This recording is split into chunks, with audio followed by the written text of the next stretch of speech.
for the dual screen to work, so that the secondary screen where I'm going to read the comments and some of my notes is visible.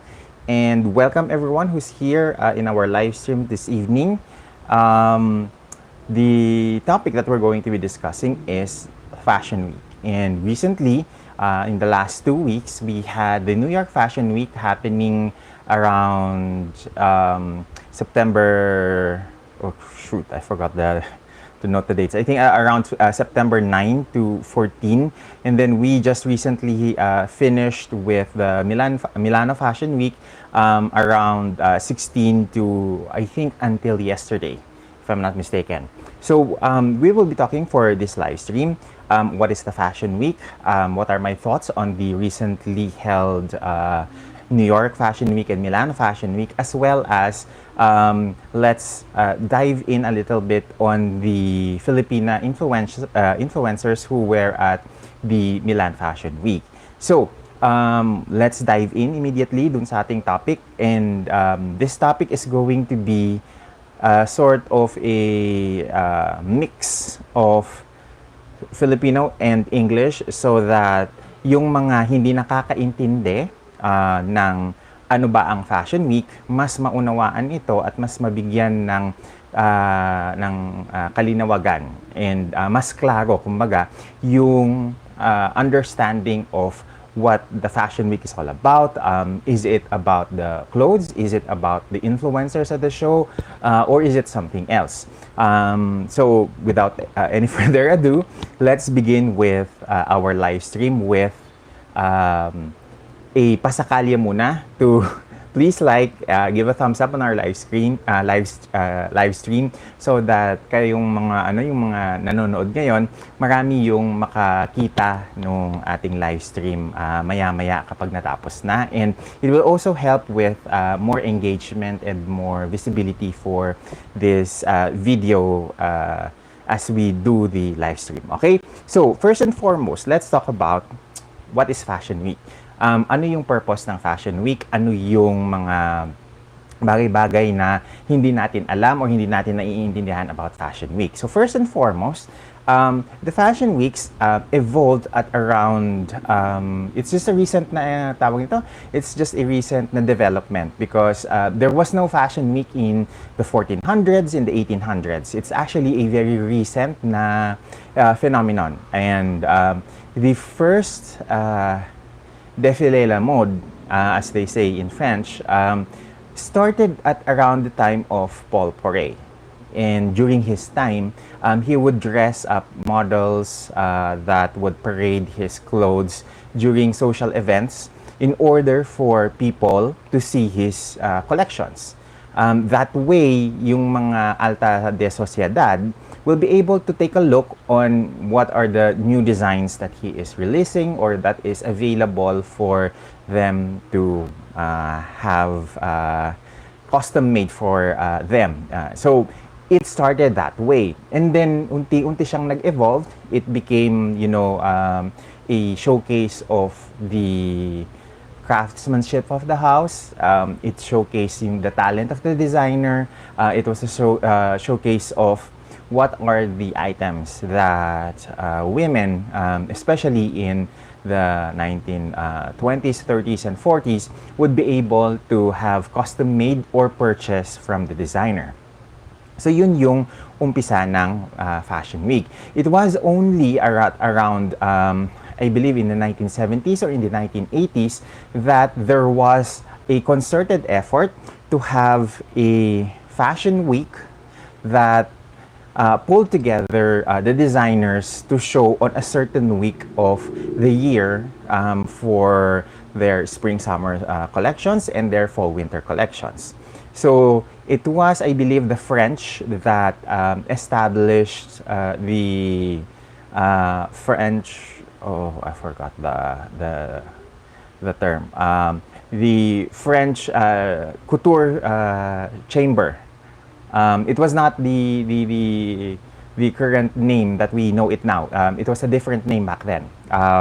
But it essentially pulled all together the Parisian masons, so that they are able to create fashion event that would last for around 4 or 5 days, with a series of shows where designers can showcase, their upcoming collections.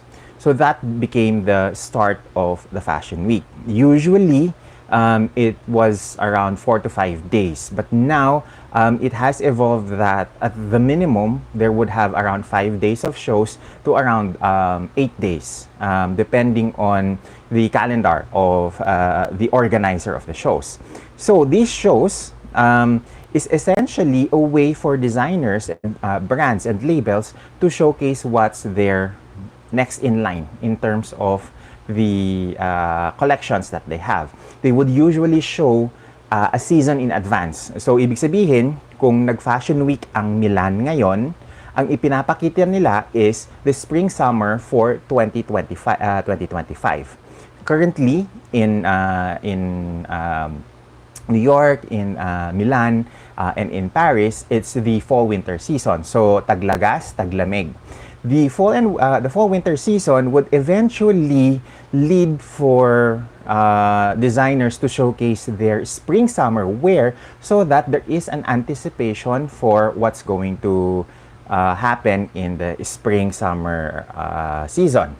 And this is a way for brands and labels to invite editors, to invite buyers from different large department stores and companies all over the world to look at the items that they might want to purchase for their respective stores and for their respective franchise partnerships, and carry over in the countries that they have. So essentially, Fashion Week is there to promote sales. It's a business. We have to always remember that even if there is a lot of creativity in this industry, the bottom line is still remains na ang fashion industry is an industry built on the bottom line, which is revenues. So the Fashion Week initially was to give ample time for the labels, the designers, the brand owners, the company who owns these large conglomerate fashion brands and luxury brands, to have time to have it produced. So what happens here is that they will, designers and the brands would showcase their wares, their collections, the clothes that they're going to release, the accessories, the bags, the leather goods, etc. For the shows. And then after that, they can have a meeting with the buyers, where the buyers from Indonesia, from Malaysia, from the Philippines, from Thailand would pick what are the clothes that they will order and provide with them quantities of how much are they going to order for the next season. That way, the labels, the designers will include in their production yung mga orders na in-order ng mga buyers. So that is the one of the main reasons in the business side why we have fashion weeks. Yung mga brands like let's say Max Mara, Loewe, mga brands in New York like DCBG, Alaya, and the like, lahat ng mga buyers pupunta doon, titingnan kung ano yung mga damit na meron sa mga fashion shows nila, and then meron silang what do you call this? Meron silang appointment where they will talk to the merchandisers ng mga brands. Pag-uusapan nila kung ano yung mga styles na i-carry ng tindahan nila, so that meron silang laman in the next spring-summer na collection. That way, there is an ability to adjust if in case na hindi pwede sa amin sa Indonesia yung ganito kakapal na fabrics dahil mainit sa amin. Or we cannot carry, see-through na mga clothes dahil it's a conservative country. Or it's a no-no for us, socially, to show cleavage, for example, in public. So these are the things that they would communicate with the buyers, and then magkakaroon ng adjustments based on what are the expectations from each side. Usually, sometimes may mga nakikita kayo at the fashion shows that is not the exact same thing that is seen on their stores because of this, negotiation, this talk discussion between the labels, the designers versus the what do you call this? Versus the buyers of the collection. Because ultimately, the main factor that is being considered here at the buying process is commerciality. Ibig sabihin, kaya bang ibenta ng mga buyers ito kung hindi babaguhin yung tela, hindi babaguhin yung kulay, or hindi magkaroon ng konting adjustment sa length ng skirts, length ng dresses. So these are the things that is communicated so that the brand will be able to make adjustments if needed be. Now, that is on the buyer na side. So, saan pumapasok dito yung role of the editors, the stylists at the magazines? Usually, the likes of Anna Wintour, Ana Del Rosso, sino pa ba? Sina Grace Coddington, they are seated at the front row of the fashion shows because they need to plan in advance what are the fashion items or what are the clothes that they're going to feature in their next editions. Ang mga magazines, especially in the US, they would usually have like a 2 to 3 month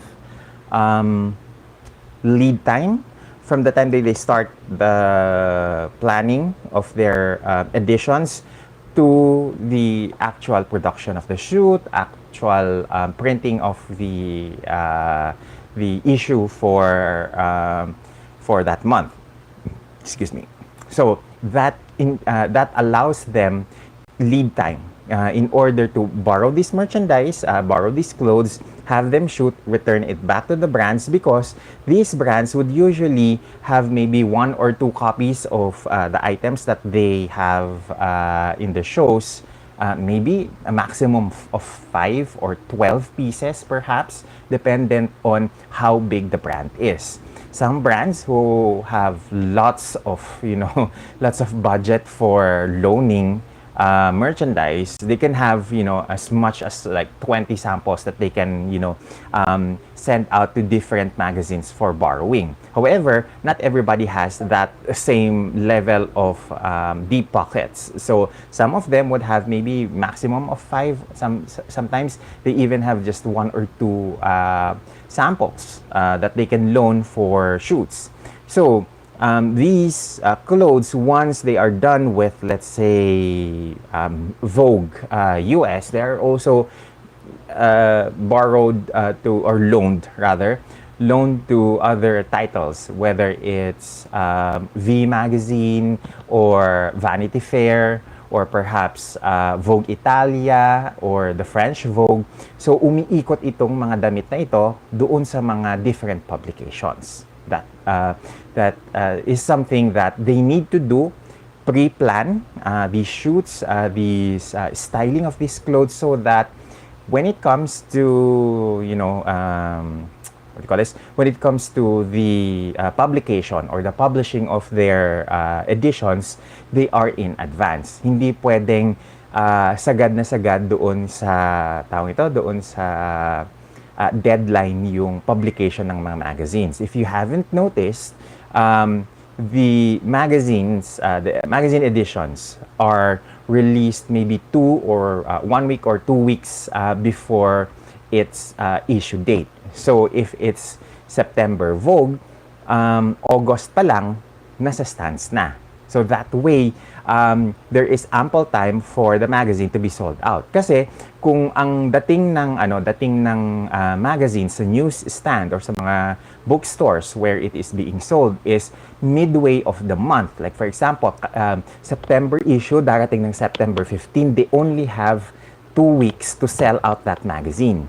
And the reason why that's not ideal, it's because sino ang bibili ng September issue kung malapit na, kung October na at ilang linggo na lang, isang linggo, dalawang linggo na lang, lalabas na yung October na issue. So these are the things that needs to be understood, especially on the way that fashion weeks work, because na tawag ito, it affects yung production and yung lead time ng production ng clothes and production ng mga magazines.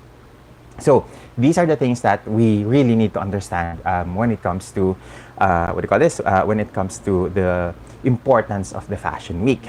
Now, traditionally, there are four major capitals, fashion capitals that dinadayo ng mga buyers, ng mga editors when it comes to fashion week. These are New York, London, Milan, and Paris. Currently, unfortunately, yung pinaka may buzz ngayon when it comes to Fashion Week is Milan and Paris. And there are reasons why. Kasi very sustainable yung kanilang business models and very consistent yung mga brands nila when it comes to doing their shows. Now, if you're asking, then what is the point of having, London Fashion Week or New York Fashion Week kung karamihan ng mga tao ang pinag-uusapan lang, the one that they are focusing their energies on is Paris and Milan? That's because when it comes to new talent, for example, when it comes to finding new designers, young designers with a perspective, with a great eye for detail, who are very creative, the likes of Stella McCartney, John Galliano in the 90s, the same goes with Lee Alexander McQueen. London is a great melting pot and training ground for designers, simply because some of the best fashion schools are actually in London. So Central St. Martin's is one of those. They have produced, as I mentioned, John Galliano and Alexander McQueen. So when it comes to finding new talents, madalas marami kang makikita sa London. And there are also other, schools in Antwerp and Belgium na, Antwerp is in Belgium. In Antwerp, in Amsterdam, and in other European cities that are really good at honing new talent. So, hindi maikakaila na when it comes to finding new talent, Europe has the advantage for that because they have the technology for, and the, not just the technology, but the training ground for fashion students. So this is the reason why London is very important, because that is where a lot of new labels, new designers are being found. Okay? Now, you probably are asking, saan pumapasok ngayon ang New York Fashion Week? Okay, so which now moves our conversation on the New York Fashion Week, kung bakit siya importante. The New York Fashion Week is a very important hub, especially in the 70s and the 80s, because it started the trend towards, minimalism, power dressing, etc. So names like Donna Karan and Calvin Klein were very crucial doon sa pag-establish ng New York as a sportswear center for that market of fashion. And then in the 70s, you had Anne Klein, you had Bill Blass, you have Stephen Burrows, all of which, Oscar De La Renta pa pala, and you have Halston, and all of these designers participated in what we call the Battle of Versailles, where 5 well-established designers in Paris and 5 new, fresh names in in New York, banded together to create a show that would help benefit the repairs for the Place de Versailles, in France. It was at that pivotal moment that the world started to notice the talent of the American designers, especially with Anne Klein, with Oscar de la Renta. You had Bill Blass there. You also had Halston. You have Stephen Burrows, who wowed the audience in the crowd. And what made that really very special was that because of that show, a lot of black models became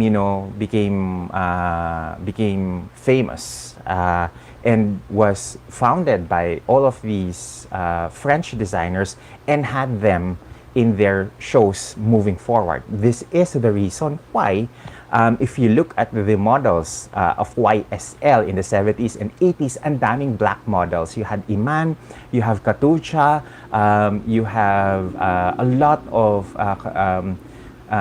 people of color working in his shows. And naging recipient din tayo because Ana Baile, the first Filipina supermodel, was a regular at the Balmain, especially the YSL shows in the 1980s. So it's not, it's not a big thing. At least for me, that we have a lot of, girls, a lot of models, beauty queens who are walking the fashion runways of Paris, because I grew up with magazines with Ana Baile walking the shows of YSL. Okay? So, I know there were some inflammatory comments on Instagram tagging me about Pia Wurtzbach walking the what defile is that? The L'Oreal fashion show, which kinda was like not a big deal because we already had Ana Baile do that in the 80s. And I grew up with Ana Baile as the sole Filipina supermodel during that time. Aside from that, if you don't remember, Heart Evangelista walked the Haute Couture show of Fanoy during the Haute Couture week in Paris around March of this year. So, guys, hindi na siya bago. Okay? And besides, one more thing, L'Oreal is not a fashion brand. It's a beauty brand. It's a beauty and makeup brand. So, it doesn't make sense na tawag nito, na bigyan ko siya ng big deal because there is not much of a fashion in that show, but rather a showcase, I believe, of the L'Oreal as a brand. Okay, so that is, for me, something. Okay, and besides, L'Oreal's local brand ambassador is Pia. So it does make sense na siya yung maglakad. Siya yung representative ng Pilipinas on the L'Oreal fashion show. Okay? So, now, let's go back to New York. Because New York is owned by IMG, who is also the former owner of the Miss Universe pageant. So, I would assume that, what do you call this? I would assume that may advantage sana si Pia with over 120 shows in New York Fashion Week this year na hindi lang tatlo yung kanyang mapuntahan. I was actually expecting that because she was there, she would be invited with at the Bulgari event.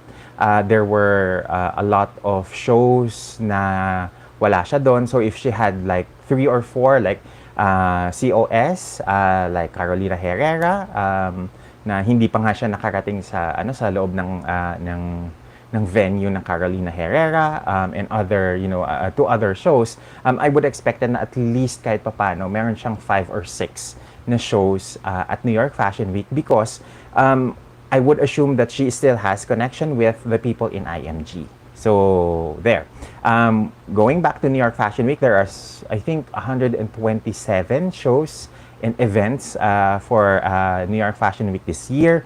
But for me, the notable show was the Ralph Lauren show at that showcase pala yung very preppy, very old rich, very Americana na look na is known for, that the brand is known for.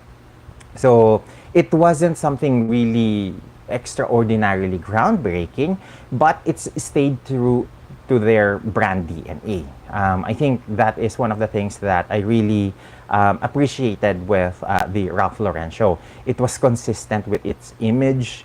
It was consistent with its what do you call this? With its brand ethos.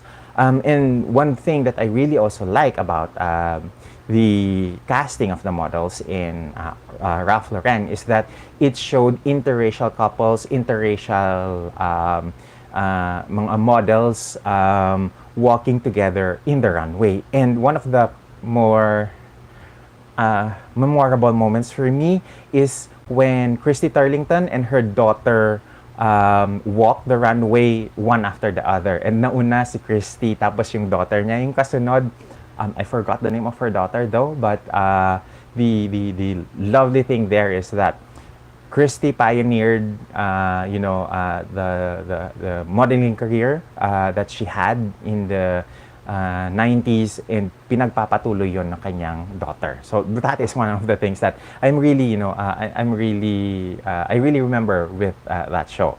Now, there are pundits, there are critics who were saying that the New York Fashion Week is dying, and the irony of that statement was that business of fashion, which is one of the better na sources of fashion information, created or written an article that is saying na New York Fashion Week isn't dying, but the mere fact that they are saying that tells us that there is like a decline when it comes to the attendances and the quality of shows at New York Fashion Week, because there are brands that used to show at New York Fashion Week that is no longer showing as of the moment. I remember when I went to my first trip to New York in 2013, that was during New York Fashion Week. We were, because I was working with a large conglomerate ng retail company dito sa Southeast Asia. I was based in Indonesia at that time. So we have the muscle. Pwede kaming mag-flex. We can flex yung attendance namin for New York Fashion Week.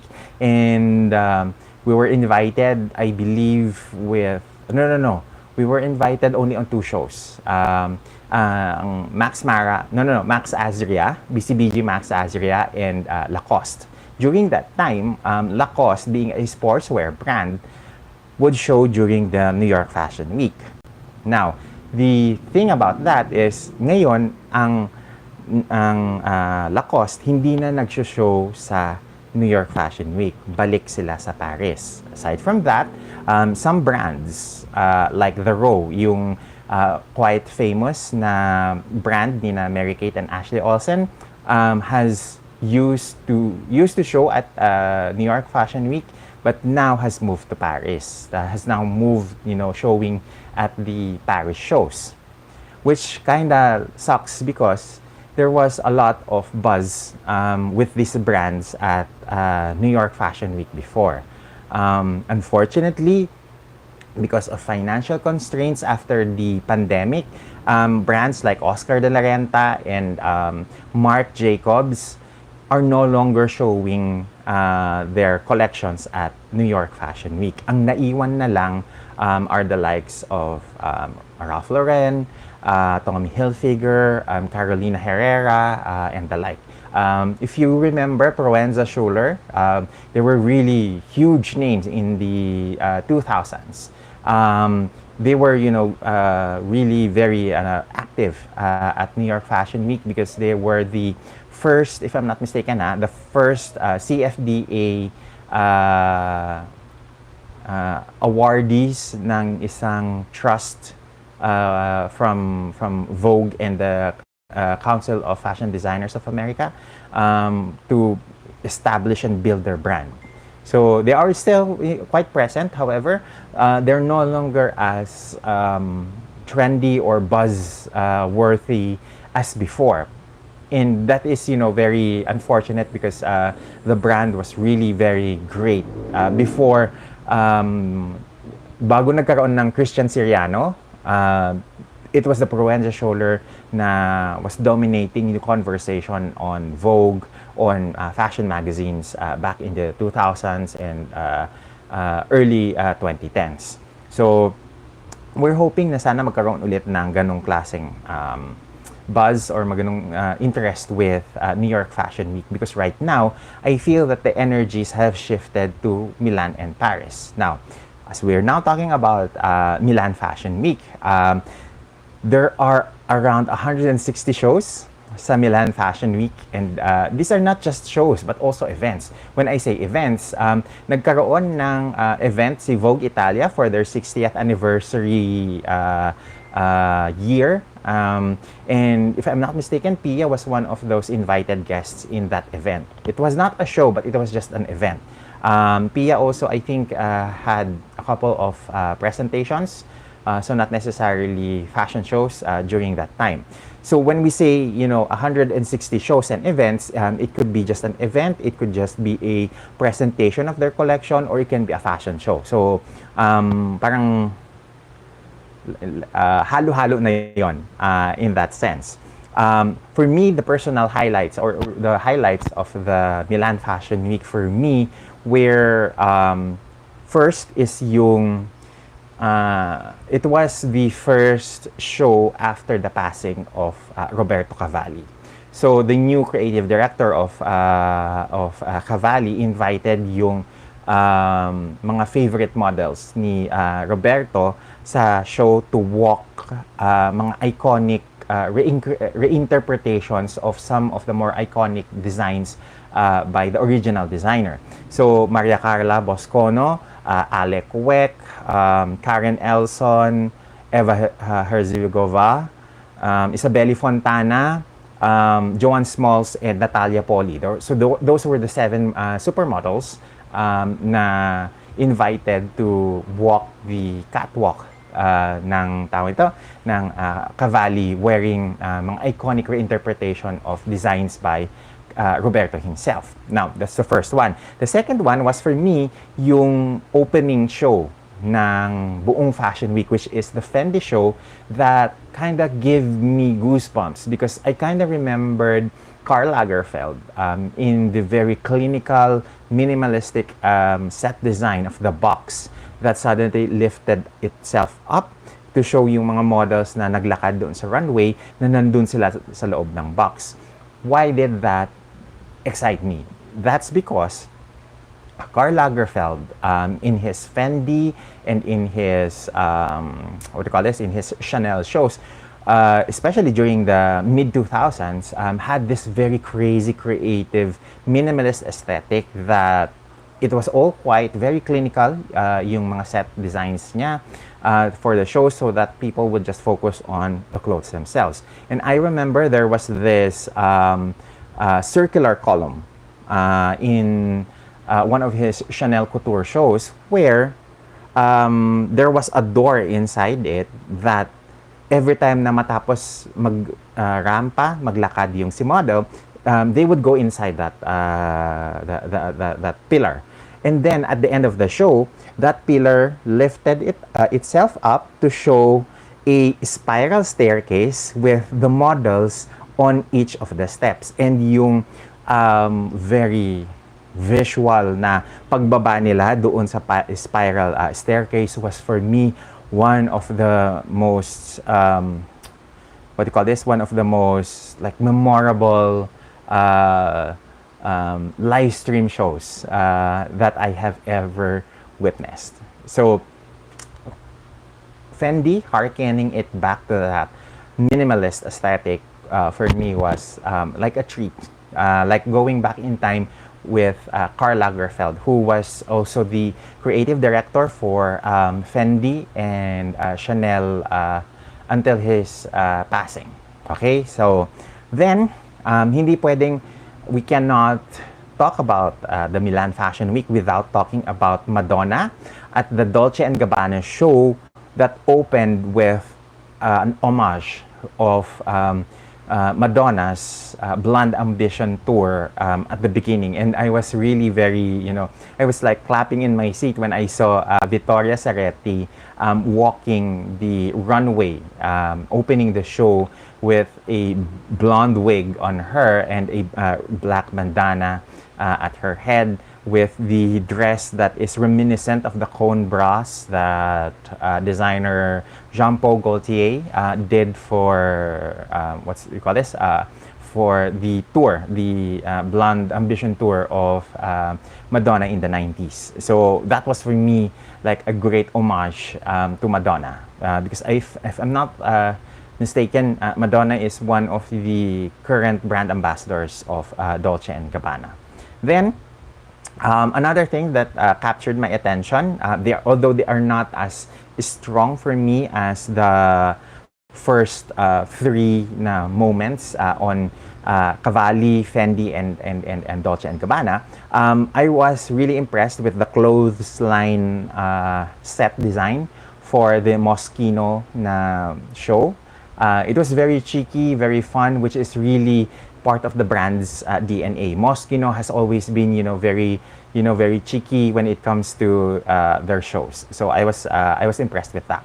And then, of course, in terms of clothes, for me, one of the brands that really stood out for me is actually Ferragamo, with all of those loose parachute dresses and jackets, and a lot of coats and outerwear with a lot of utilitarian details that for me, I believe is going to be great for styling.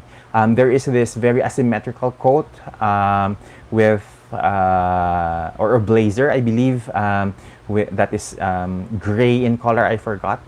Well, it was not just gray. It was actually like pumice stone, gunmetal gray-ish in terms of color. So that for me was one of the items that I remember in that show. And then there is this, like huge parachute type dress that was showcased in the finale of the show that I remember. So these are the things that for me stood out with the Milan Fashion Weeks. Okay, so overall, I think that in terms of the shows this year, if you're going to compare New York versus Milan, there is definitely a more excitement. There's more interest. I believe there is more, not necessarily creativity, but there's more buzz. The energy currently for fashion is in Europe, in Milan especially, and Paris. So I would assume that with Paris starting later, I think it's Sunday, Sunday morning in Paris, or is it tomorrow? I think it starts at 23. So okay. So if it's 22 right now here, 21 lang pa sa kanila. So magi-start pa lang ang Paris couture shows by tomorrow, I would assume.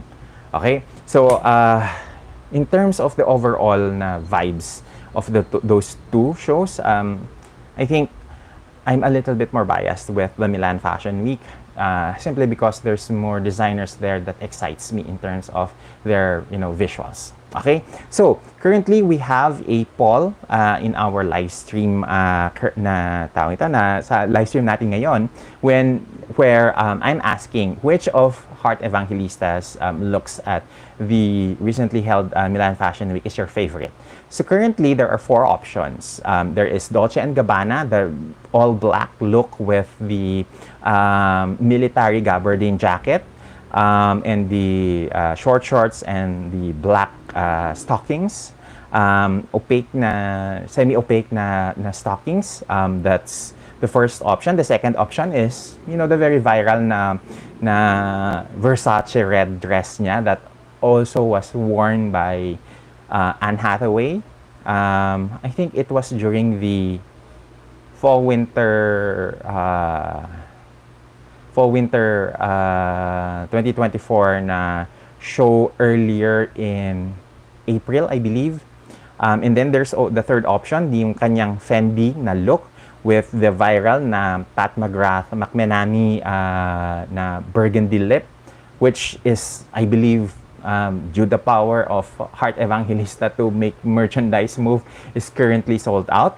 And the fourth one is yung blue cardigan na diesel look niya with all of these, what do you call this? This fur na, tawag ito, na detail, zigzagging across the bodies of the cardigan and the miniskirt. So, pili kayo, pick which one is your favorite, because currently, the leading one is the red Versace look with 59% of the votes, followed by the Dolce & Gabbana all black outfit at 31%. And then you also have the diesel blue cardigan at 7%. And at the last with 3% is her Fendi na look. Okay? Okay. Wow, there's a lot of comments na here. Ayan, dali lang. Diyos ko, mag-ipon tayo ng lakas. Baka mamaya, controversial ang mga comments ninyo, ha? Okay. Kaya natin to. Okay, Eliana. No. Helena is here. Helena Ebonia is here. She says, hi. Hi, Helena. Welcome to our live stream. We're already like 40 minutes into our live stream. So ngayon lang ako nag-start with the comments. Hi, GF is here.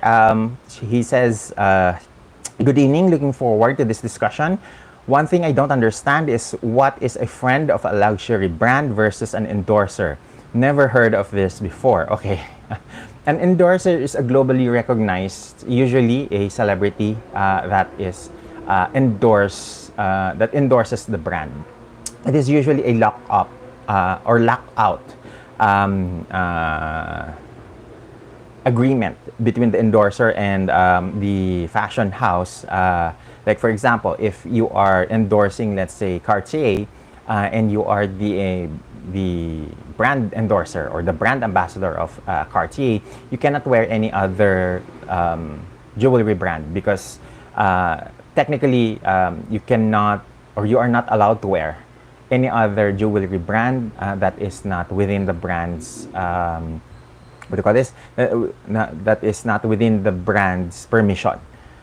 Okay, there are some brands that would allow other brands if it's within a different market niche. So, yun.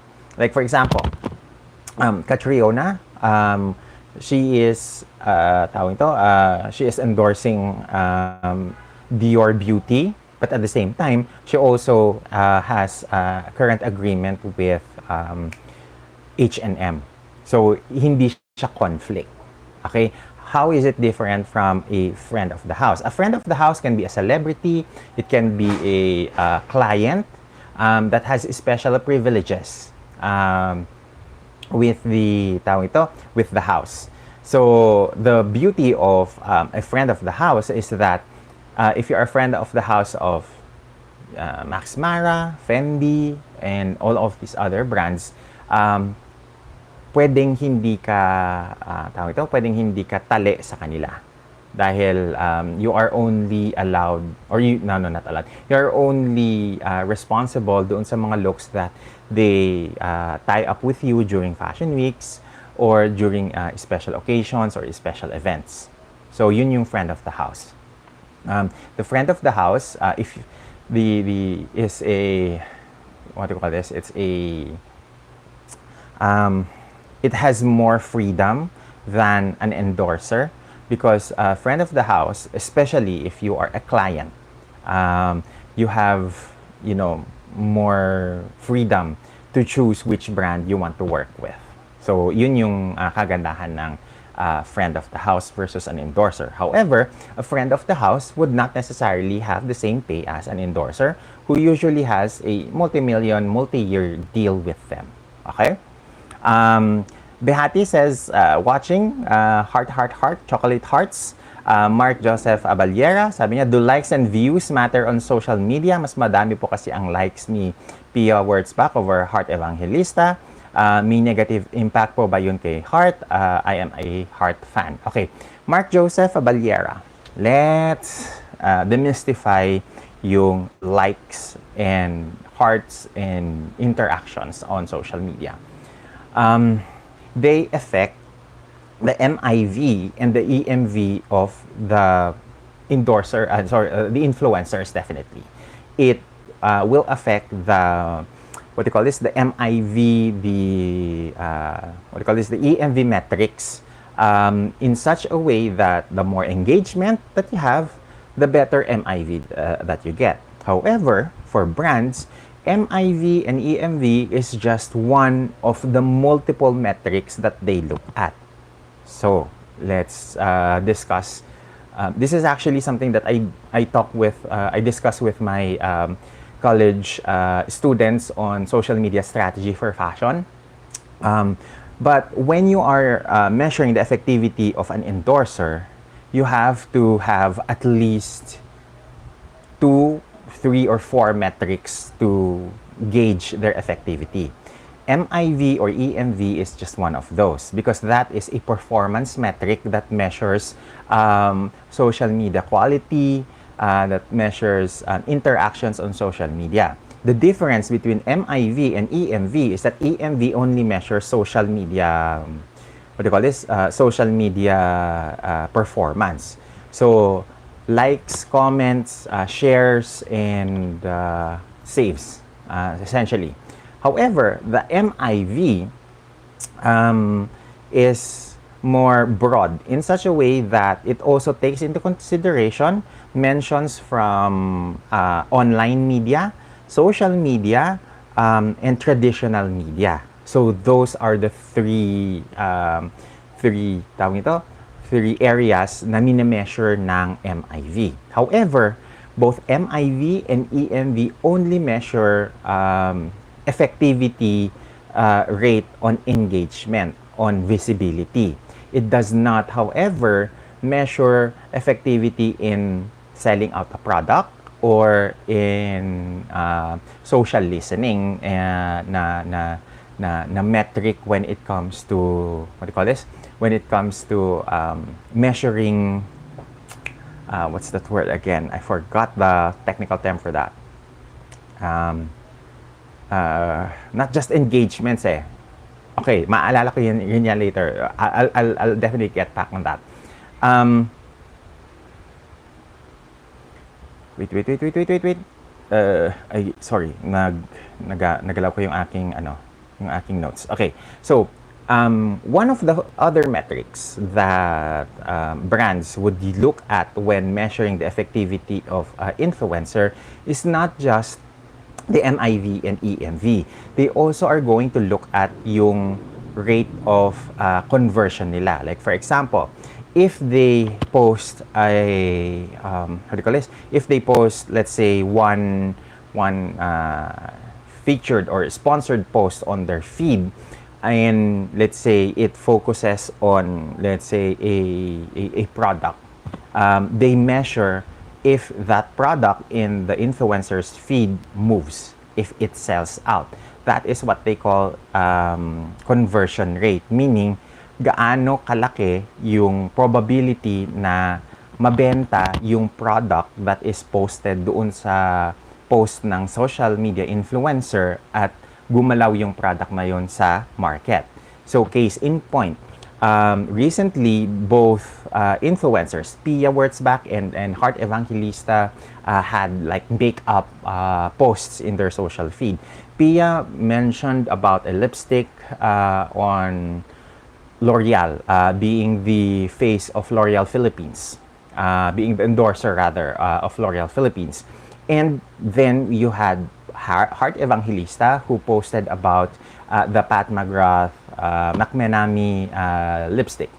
And then on social media, suddenly boom, one after another, you get Heart Made Me Do It sold out in Sephora in the Philippines, sold out in Sephora in Dubai, sold out in Ulta, sold out in other places all over the globe.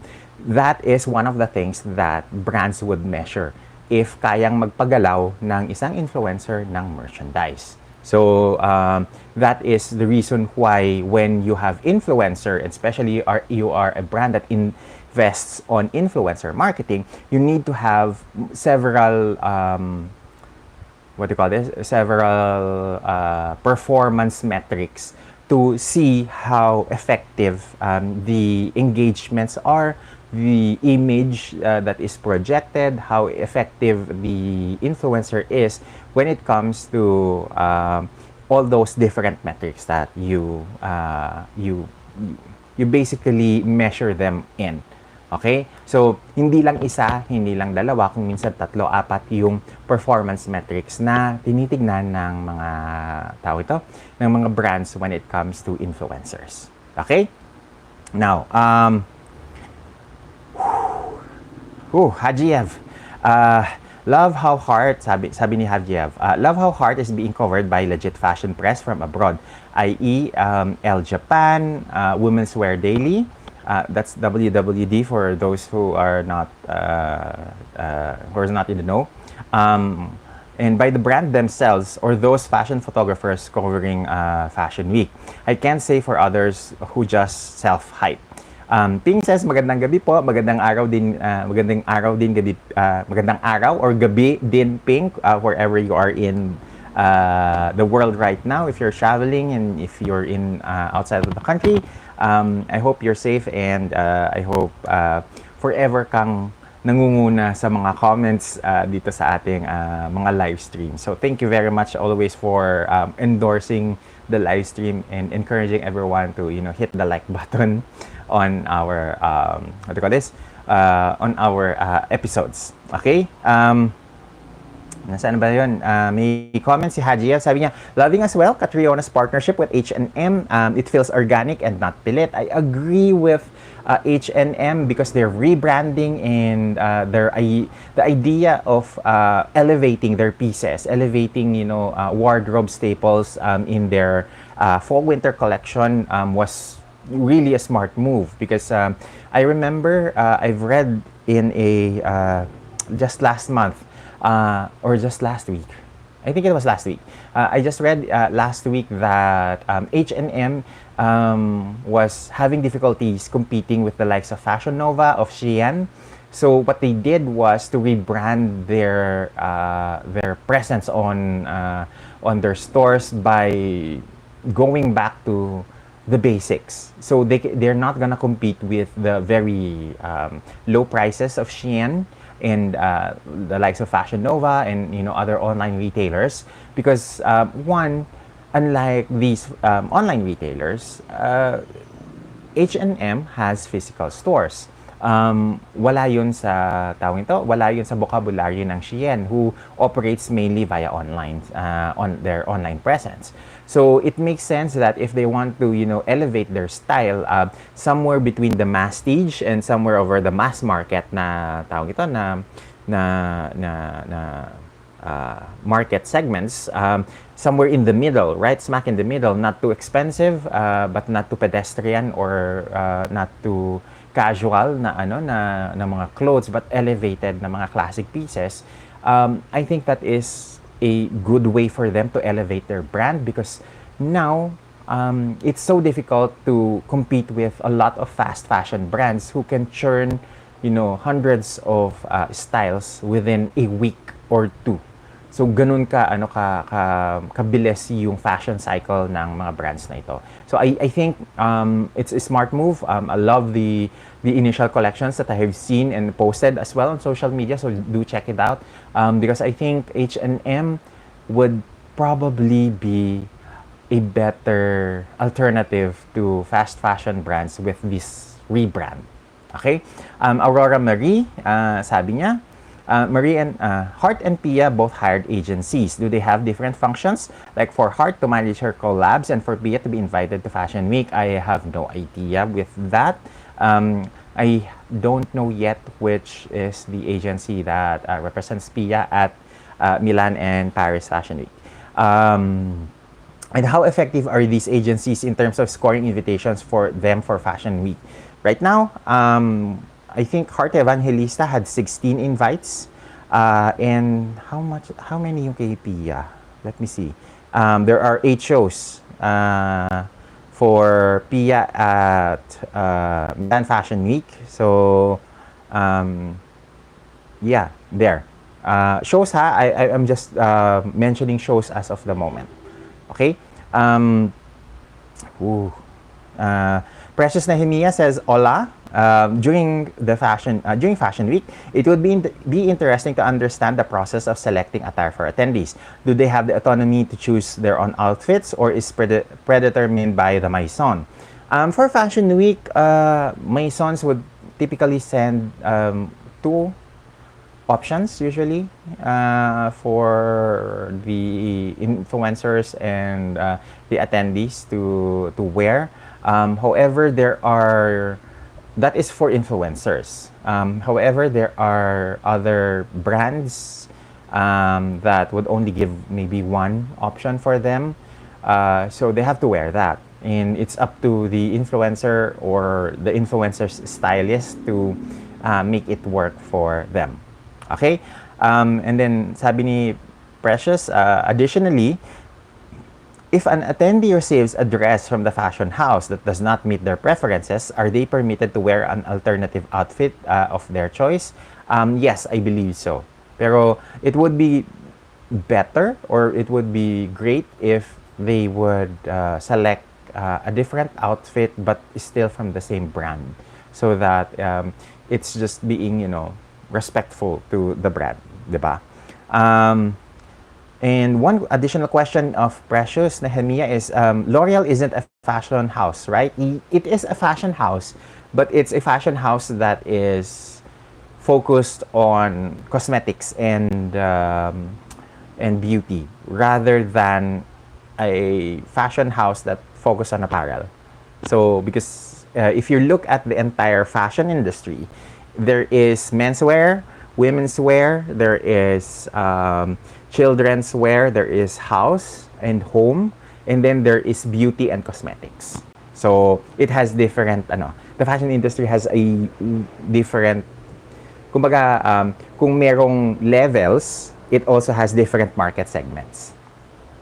Okay, Ping is saying, hi Sir Jason, could you share how about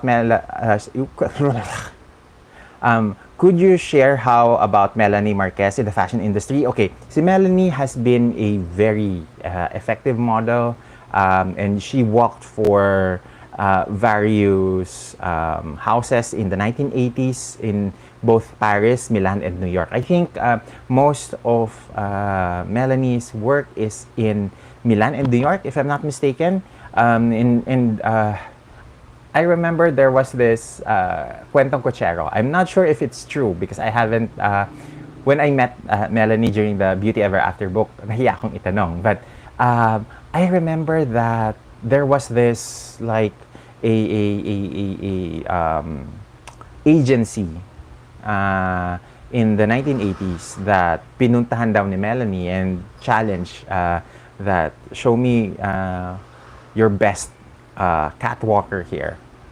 And I think, that is really very, interesting if it's totoo, because it shows really how strong and confident Melanie is with her ability to walk the runway.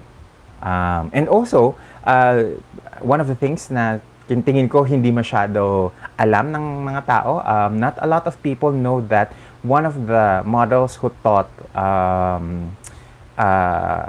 Naomi Campbell to walk is actually Anna Baile. So, another bit of trivia there. Where are we? Ira Gar says, that's why Janine Togodon became a model po because of IMG. Yes, because during that time, IMG WME is the owner of Miss Universe. So, it definitely helps if you have connections, right? Okay, where are we? FA77 says, hi, stop, you speak very much. Stop, you speak very much. I don't know what you're trying to say. Maybe you're trying to say, stop, I talk too much. Okay? This is a live stream, so it would be mind-boggling if we have a live stream and I'm just staring at the camera, right? So, neurons not neuroning there. Okay, Jesus Nehemiah says, did she wear any serpentine necklace during Milan Fashion Week? Who? Pia? No, I don't think so. Definitely, Hard is not wearing any serpentine because currently I think she is in her Cartier phase. If you look at her jewelry during the, what was it? During the Versace, she was wearing like all Cartier necklaces and bracelets.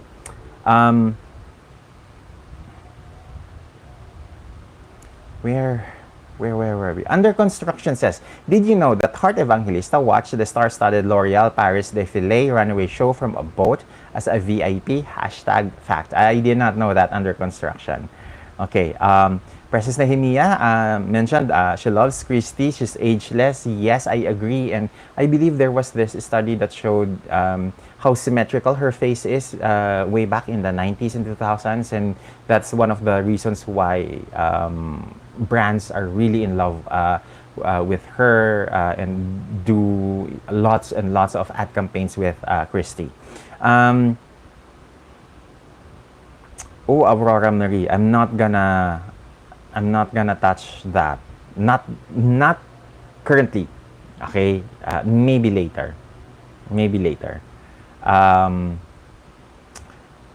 It's a hot topic doon sa mga alam mo na, and saka natin pag-usapan yan. May tamang panahon para pag-usapan yung question. Okay? Mas lalo magingit-ngit kasi yung mga tao kapag sinagot ko ng diretso ngayon. So, wag muna. Yon, okay? Where were we? Precious Nehemiah says, Heart is using L'Oreal Mascara Lash Paradise. If I remember correctly, I saw it in one of her vlogs. Hajiev is saying, L'Oreal Fashion Show is more like a trade event to showcase makeup and hair care na products. It's prestige, not luxury. So in effect, doon naman mas bagay si Pia, not high fashion. Okay. Very fiery na comment from Hajiev. Okay? Sabi naman ni Precious, I agree, FMCG is her market. Okay. Cyril Benavides is asking, Sir Jason, sana talaga si John Galliano ang maging bagong creative director ng Chanel. Wow. Okay, let's the trip to Jerusalem type of moving around of all of these fashion creatives in different fashion brands is quite an interesting topic. Currently, I am loving the fact that Sarah Burton is going to be in Givenchy. I remember I was quite fascinated with the goth aesthetic of Riccardo Tisci when he handled Givenchy in the 2010s.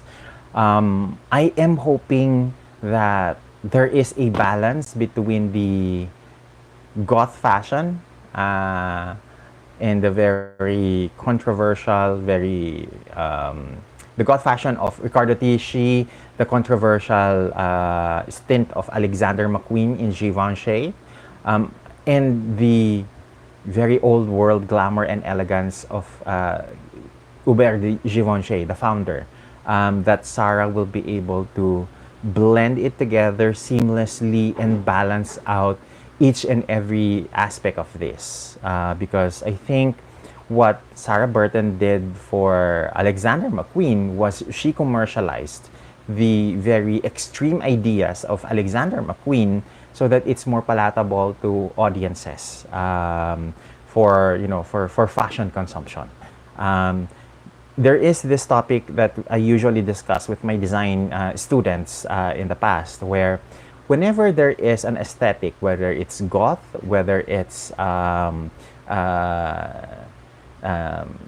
S&M fashion, or it's macabre na fashion, the fashion industry generally wants it sanitized so that it's more palatable to more people. Because they don't necessarily want extreme interpretations of these aesthetics, these subcultures in their consumption of daily fashion, because it's uncomfortable beyond what the norm is in society. So I think Sarah Barton has that special ability to sanitize these very extreme aesthetics and make it palatable to a more, a wider audience in fashion. Okay? FRG, ilan ang shows ni Pia sa Milan Fashion Week? I think that's around 8 shows. Ross Castilla says, I love her Moschino and Prada red and violet top. I was kind of surprised with the red and violet top ni Hart, especially the way that she styled, na binaligtad niya yung back ng blouson niya and nilagay niya sa harap para kita yung triangle na Prada logo. Okay? Wait, where were we? Okay. Whew. Every time na lang. Okay, sige. Pagbigyan natin. The Pageant Cafe by Sir Lemon says, sabi ni Tita Lavinia, revenge daw ang motive ng actions mo about Pia kasi natanggal ka daw sa work mo noon dahil sa manager ni Pia. Hindi ka pa makamove on. Really? Chismis yan. I didn't know that I was fired. Who fired me pala? What brand? Because as far as I remember, I resigned in Pen Shop because I moved to Folded and Hung.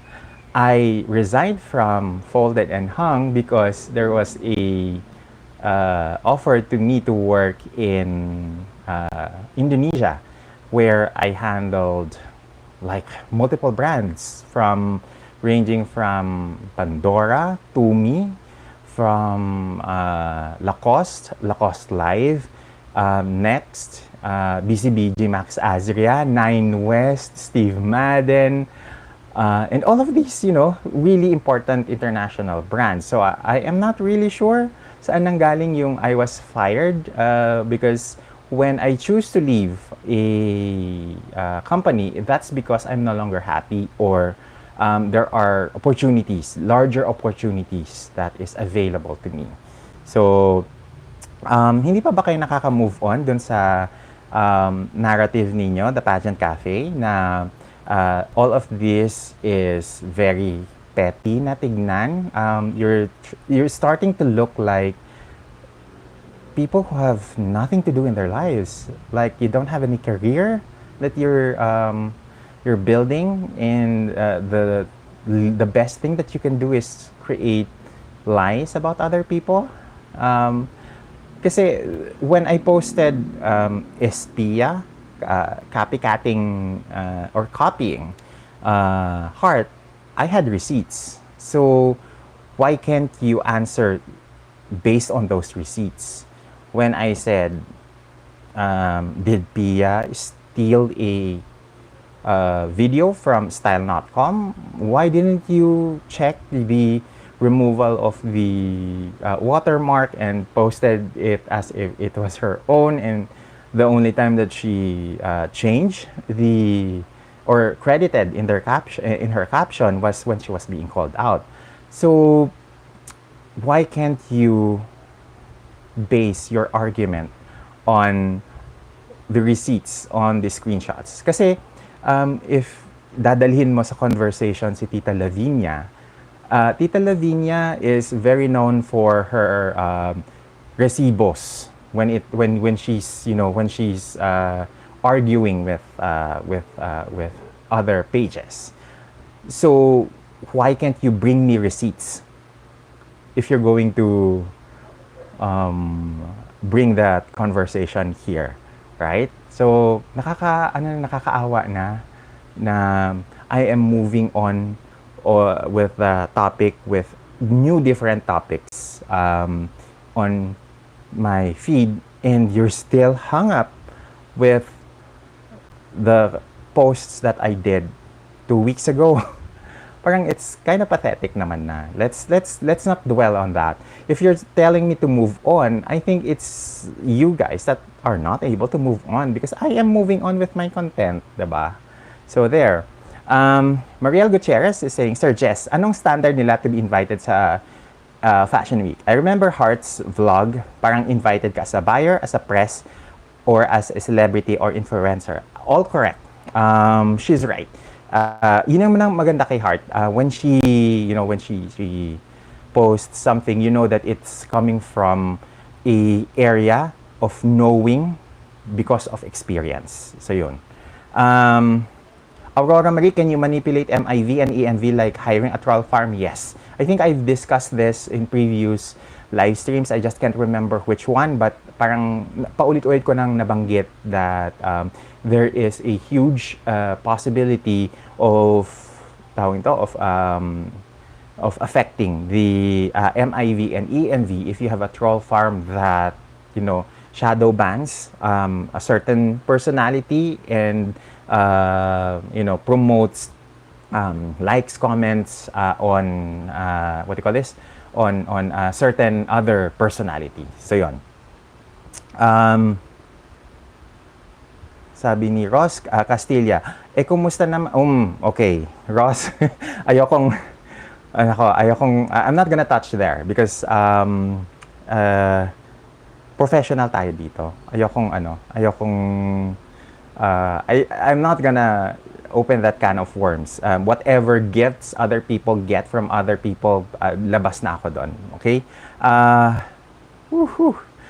Grabe. Muntik akong naano doon na. That was a dangerous comment. C Studio. Can I still consider Heart's numbers organic kahit shadow banned siya, partida? Yes. Kasi even if you're shadow banned, it's still organic na tawag ito, it's still organic na engagement. Ang shadow ban kasi is limiting the number of that engagement. Hindi naman siya bot na tawag ito, na engagement. Okay? Under construction. Again, that's a very controversial na comment, but yes, there are markets, I think, that some influencer can affect. Unfortunately, there are different markets in fashion. So if your market is CDE na market, EFG, pababa pa kung meron, you should consider yourself lucky because if you're going to look at yung FMCG, fast-moving consumer goods na market, they comprise of like 90% of what is bought and sold all over the world. The 10% that is just a very small number compared to the 90%, but kumakana sila in value, in terms of high purchase value. Samantalang yung FMCG na market, they hit huge numbers because they hit quantity of people purchasing those items. Okay, different markets essentially. Under construction says brands should be already aware of bots, clout, shadow banning, etc. EMV is no longer relevant because of those. I agree. I think social media needs to be able to be more clean in terms of measuring engagement, not just EMV but MIV as well. Kasi MIV has a lot of social media. What do you call this? Social media. Both pala. EMV and MIV have social media in part of their metrics.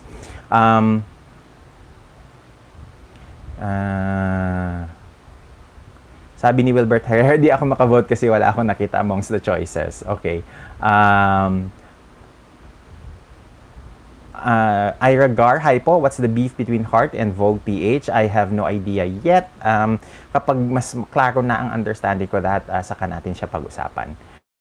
Mark Joseph Abaliera says, salamat po sa explanation. Walang anuman. I try as much as possible that my content, especially on the live stream, is something that is more geared towards information and education. Nowadays, I no longer want content, especially live stream content, that is just pure chika or pure, rumors. And I want to elevate the conversation around fashion and pageantry, especially because here in the Philippines, not a lot of us knows the differences between the fashion industry versus the pageant industry. Kasi ang fashion industry kasi, there is a huge birth in terms of yung in terms of the market segments versus the market levels. Pag sinabi mong market levels, you have couture, haute couture and bespoke, followed by the luxury na pret-a-porter, and then you have the masstige brands, you have the mass market brands. Under the mass market brands, dyan papasok yung high street, yung fast fashion, and the super fast fashion, the hyper fast fashion brands like Shein, and then you have the value market.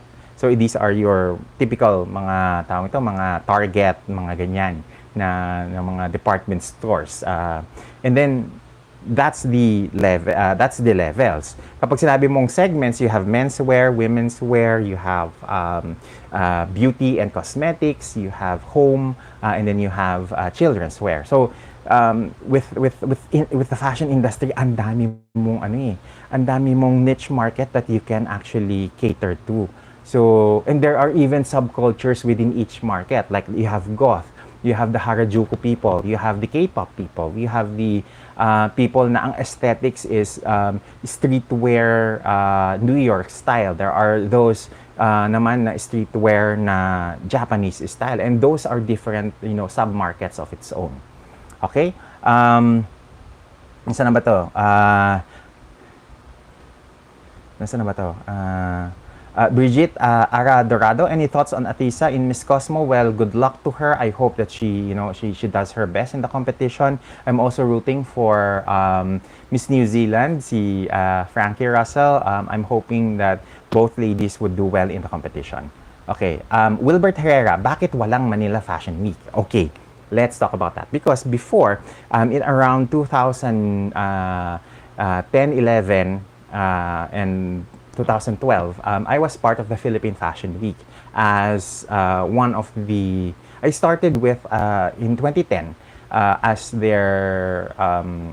one of the designers, new generation designers, and that was the last batch of new generation designers that was added into the roster of the Fashion Week. So I did menswear back then. I remember my collection was initially inspired by K-pop and Michael Jackson. So it was a lot of black and white na tawag ito na mga looks, suited and mga casual and semi-formal na mga looks with a little touch of streetwear. So what happened? Because when I left at around 2011 for Indonesia, I had to stop yung participation ko with the Philippine Fashion Week. And towards the years, nag-die down yung buzz ng Philippine Fashion Week. The Philippine Fashion Week was owned by Odi Espino and his brother. And during that time, it was more of a marketing ploy rather than an actual fashion week where we have foreign buyers going to the Philippines and buy from the different designers. And how it was structured back then, this is insider info, you won't hear it from anybody else, was how it was structured and funded yung ating Philippine Fashion Week back then was that big brands like Folded and Hung, Pen Shop, Bench, and all of these mga local brands would fund yung um, shows ng mga designers. So that would that was a at back then limited sustainable na business na tawag ito, business na business model, because ideally brands or designers themselves should be able to put up their own show, much like other fashion weeks. And there should be not just editors and influencers on the roster of invites, but also buyers. The problem is, yun yung component na wala tayo sa Philippine Fashion Week, sa PHFW. And that is the reason why it was not a long-term sustainable na business model. And that is also the reason why it fizzled down, because when finances are tight for the local brands, the first thing that they would cut off on spending is on marketing spend. So I think that is the reason why, you know, it's kind of difficult to sustain that kind of business model. However, I've heard in the grapevine, chika from, you know, designer friends and not just designer friends, but people industry. There are plans to bring back the Philippine Fashion Week, but how it is going to look like is going to be different, I would assume. Okay. Wilbert Herrera is continuing the conversation by asking, meron bang Fashion Week anywhere in Asia na talagang sikat? That would be the Tokyo Fashion Week and yung Hong Kong Fashion Week, where a lot of mga nagsushow naman during the Hong Kong Fashion Week are the manufacturers. So dun ka pwede tumingin ng ano yung mga bago in terms of machines, in terms of mga styles, ganyan.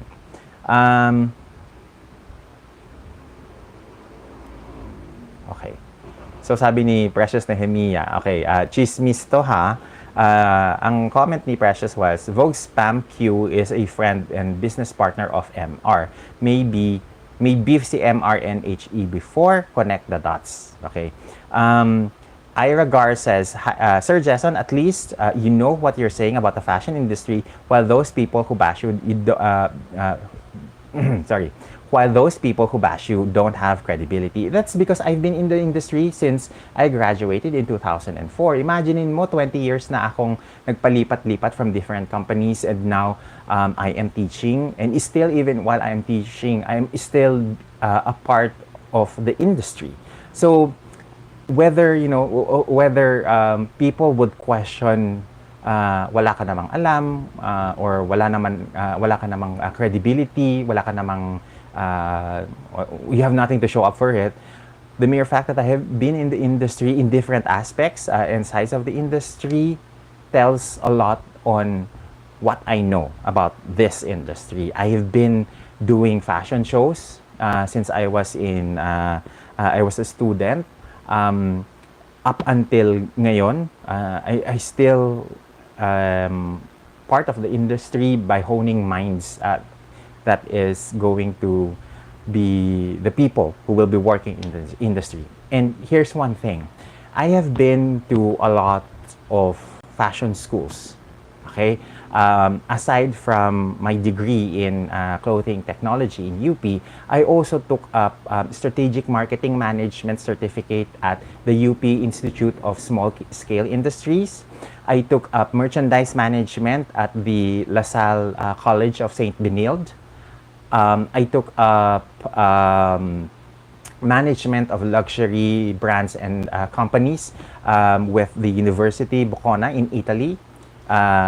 That's based in Italy, rather. And all of the things that I am talking about, it comes from years of experience. So hindi siya, nakapagtrabaho lang ako sa ganitong company kaya I already know everything in fashion. It's not like that. There are still a lot of facets of the industry that I am not aware of, that inaamin ko na kung hindi ko alam, hindi ko sasabihin na alam ko. Diba? And I'm not gonna delude you guys and make it appear that I am more than what I am. Ang sa akin, I just give you what are my credentials. Kayo nang bahala to, draw your conclusions out of that. As long as hindi ako nagsisinungaling sa credentials ko, walang problema in my opinion. Okay? Trent Josh. Nasagot ko na yan, but okay, sige. Let's quick na lang. Okay? Sorry, nagalaw ko. Okay. Trent Josh, ang sabi ni Trent Josh, "Hi Sir Jason, any thoughts on Pia having the first Filipina to walk the runway in L'Oreal Paris?" GMA News posted earlier. As I said, I grew up in the 1980s. Nakita ko what's her name? Anna Baile walk for the likes of YSL and Balmain. And then I just recently, just this March this year, Heart Evangelista walked the runway of Hanoi Haute Couture during the Haute Couture during the Haute Couture show in Paris. It was in March. So parang that's why I didn't even bother posting yung reels ni Heart walking for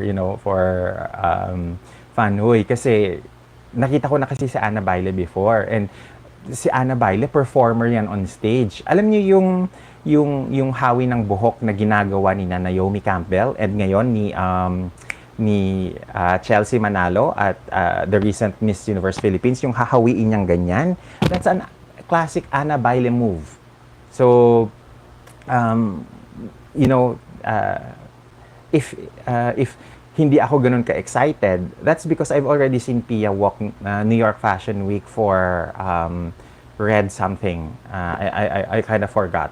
And Cherry Hill as well. So, parang hindi na rin siya bago, kumbaga. Okay? It's not a novelty because I've seen these, a variation of this before. Saan na ba tayo? Tanes Ira Kahes, sabi, "Dami galit sa'yo, pageantry page. Sa'yo, dami po, sa'yo don." Okay, yes. Very intelligent na statement. Wala akong naintindihan because you have very, very terrible subject-verb agreement issues. Okay? Okay, Donya Sheikha says, "Klaro na ba sa lahat na friend of the house si Pia, not ambassador as posted?" Okay? Diyos ko. Tanes Ira Kahes, Don Liza Soberano, say mo Don, puro Pia, ano say kay Liza? God, I cannot understand what you're trying to say. But if you want, I already posted my thoughts on Liza Soberano and why she was invited at at the Bulgaria event in New York instead of Pia, like several days back. Okay? Precious Nehemiah says, yes to thought-provoking live streams. Laika Chang says, "I love your content, data-based and so informative." Okay. Ira Gar says, "Thank you for educating us." Heart emoji. Sabi ni Donya Sheikha, "Macminami lipstick sold out na sa Dubai. Iba talaga si Heart magpagalaw." And this is not the first time that I've heard, merchandise move because of Heart. We've experienced that before with the Angel, the Mugler perfume. Then we also had the YSL, the Avon bra that you wore during the Avon event na sold out within 24 hours. So it's something that we want na malaman kung ano yung sikreto, because from a fashion perspective, especially from a fashion educator's perspective, this is the kind of things na gusto kong maituro ko sa mga estudyante ko, paano magpagalaw ng merchandise, because ultimately fashion is a business, and if you don't sell, if you don't perform well, ang hirap mong maging sustainable long term. Okay? April Rose says, "Heart is for fashion, Pia is for pageant. Heart lives and breathes fashion. Pia started on the wrong foot. Fashion is for everyone, but one should have decency, integrity, credibility, and honesty." Xenia Cho says, yes to this informative, educational, and interesting topics. Keep it up, Mr. Jason. Salamat, Xenia. Okay? Wait. Baby Mama. Baby Mama. Okay. Sabi ni Baby Mama, my favorite look is the fishnet look niya. Post ni dressmaker. Ganda ng look. So, original, styling, unique ng look.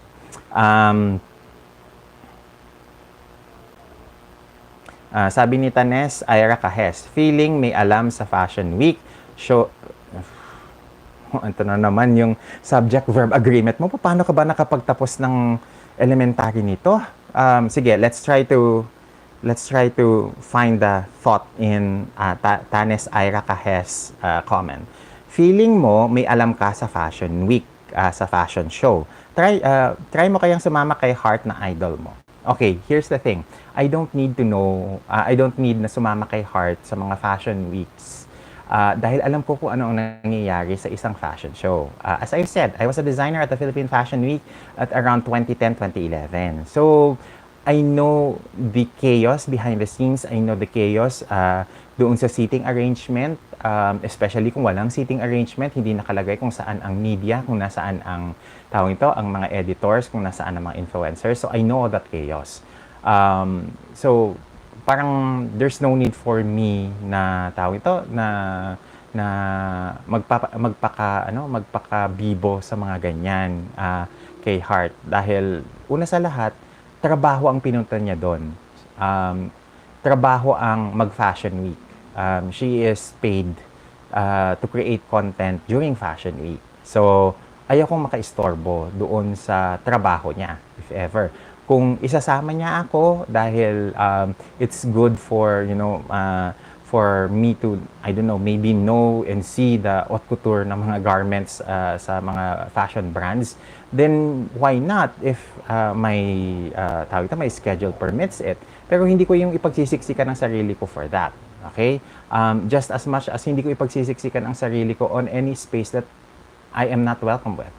Diba? Parang, why? Okay? And pangalawa, as I've said, I've been in the industry since I started working in 2004. So, with 20 years of industry experience, I think I more than earned my stripes, so to speak, when it comes to understanding the fashion industry.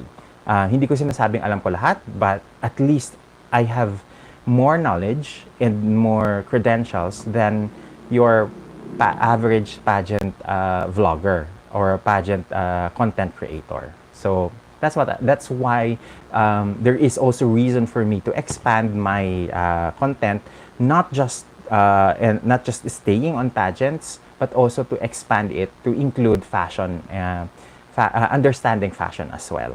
Okay? Okay, nasa na ba tayo? Cyril Benavides says, Sir, sana maging choice din tayo as a venue ng resort collection ng any specific luxury brand. I also want that.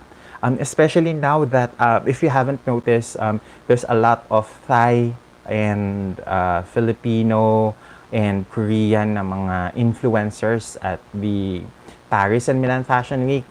If you haven't noticed, mga Thai BL actors and mga K-pop artists yung isa sa mga madalas na iniimbita sa mga Fashion Week because they bring in revenue, they bring in the eyeballs.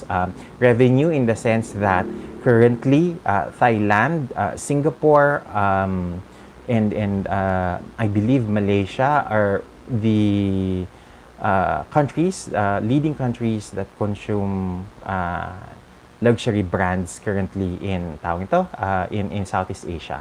I think it's more Singapore and Thailand. So there is a market there, huge market, I believe. Okay. April Rose says, nagalaw ko na naman. Sorry. Sorry, April Rose. Itong problema sa aking mouse, masyado siyang sensitive, mabilis niyang maggalaw. Sabi ni April Rose,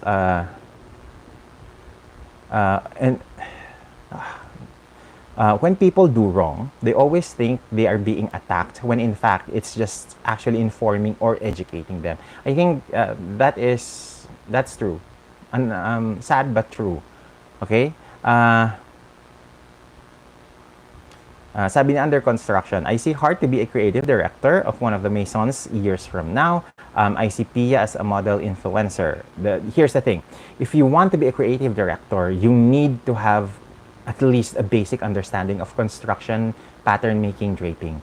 I think that's, that's a very bold statement. Kasi if you don't have, that training, ang hirap mong i-steer yung, i-steer yung brand or yung label doon sa, doon sa direction na gusto mong itahakin for that. And besides, being a creative director is not the pinnacle of the, the fashion brand.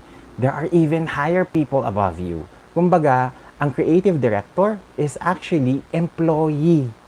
Hindi siya yung employer. Okay? Like for example, Dior, Maria Grazia, with all due respect with her, with her very commercial na mga collections, she still reports to a boss, and that boss is yung head ng Dior, ng company that owns Dior. And above that, which is isa sa mga anak ni Bernard Arnault, is Bernard Arnault himself. So kumbaga parang may boss, kahit na ikaw ang boss as a creative director, meron ka pang boss on top of you, at yung boss mo on top of you, may boss pa siya pataas. So ganun siya hindi, that's how, the hierarchy goes. Okay? So if you are part of a conglomerate, you definitely are going to, to have more people to report with. Okay? Unlike, for example, Chanel. Chanel is a privately owned company. So, yung pamilyang Werther-Myers, I'm not sure how it's pronounced. Sila yung nagmamay-ari. So, the creative director, whoever is going to be hired as creative director, would have to report to the family that owns it. So, ganun siya. Okay?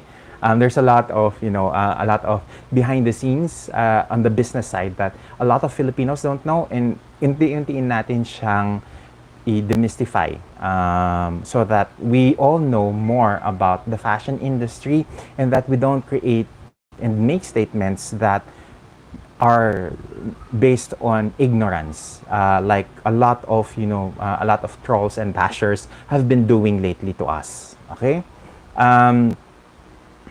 Nasaan na ba tayo? Mark Joseph Aballera. Okay, sabi niya, bakit po kaya hindi pinapasok ni Hart ang Dubai Fashion Week?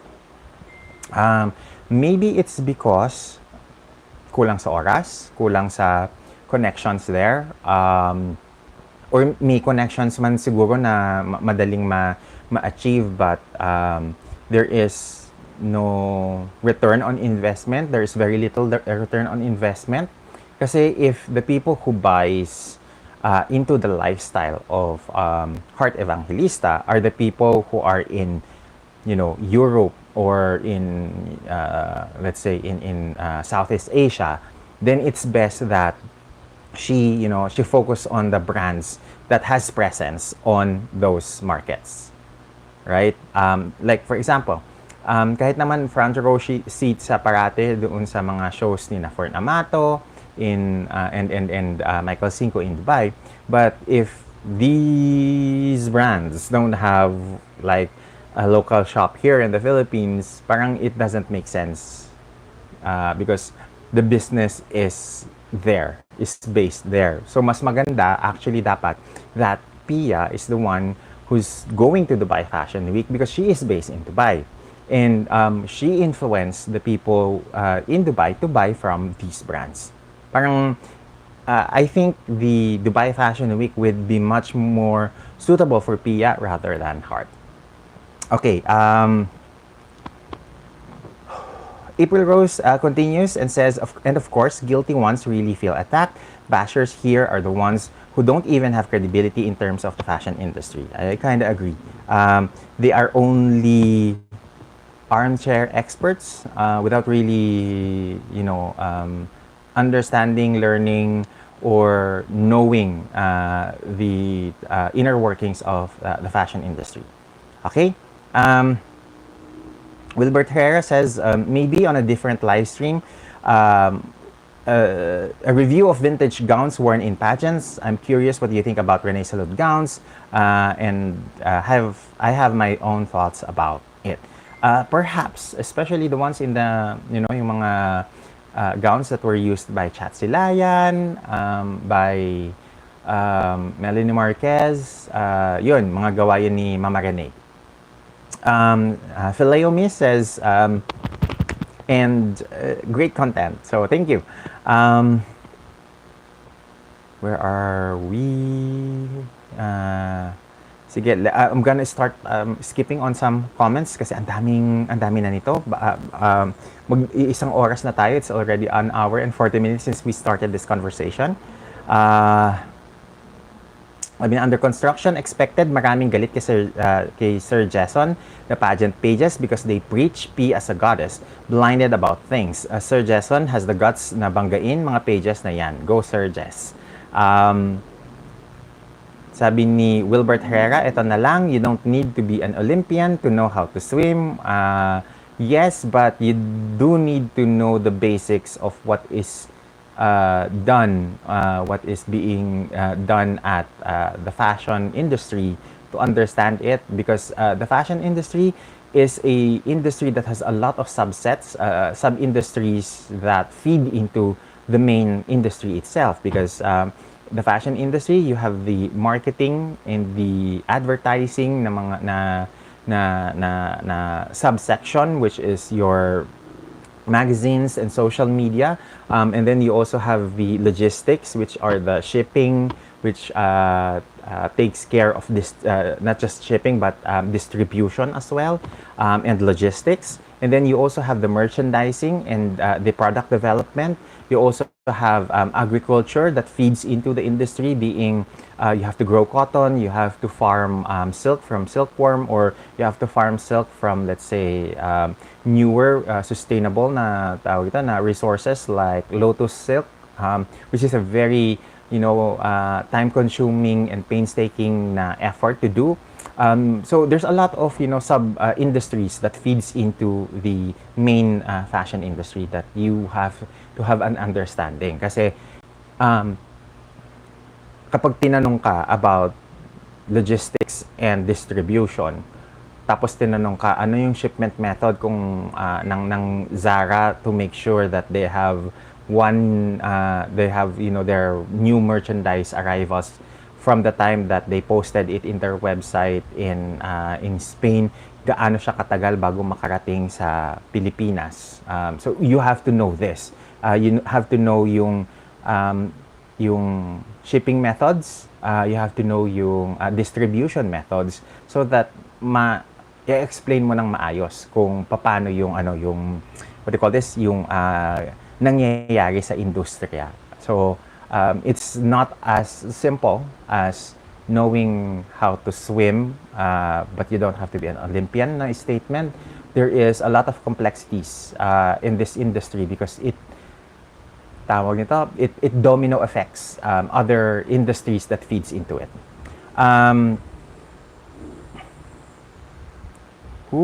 Esther Garian says, truly, Andy Sachs from The Devil Wears Prada was so wrong when she merely said from a pile of stuff pertaining to a fashion piece.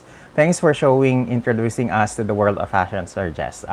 We will, as much as possible, demystify this world in our mga subsequent na mga what do you call this, mga live streams and episodes, because I want you to have a better understanding of this industry na ang nakikita lang kasi kadalasan ng mga fans is the advertising, the magazines, but that is just a very small part of an entire larger na industry. Okay? Napakaliit nung magazine na industry, and if you haven't noticed, dying ang magazines lately, and they're shifting to digital na format. yung mga actual na mga magazines na book bind na tawag ito na binibenta sa mga bookstores dati, sa mga sa mga national bookstores dati, nagsisilaho. So this is also the reason why if you look at Vogue in like the 2000s versus now, mas marami silang mga franchisee na mga partners across the globe. They have Vogue China, Vogue Philippines, Vogue here, there, and everywhere because they are earning from the franchise partnerships there. And the reason that they do that, it's because humihina ng todo ang bentahan ng mga physical na mga magazines. That is why they have no other choice but to expand yung kanilang brand to mga countries that before wala namang ganitong mga titles dito sa Pilipinas. Because I remember when I was a student, Mega and Metro lang yung mga fashion magazines aside from Preview that post exclusive fashion content. So I would rather trust yung taste ng mga magazines na ito because I think for me they know more about the Filipino market because they have been in the industry for quite so long. Okay?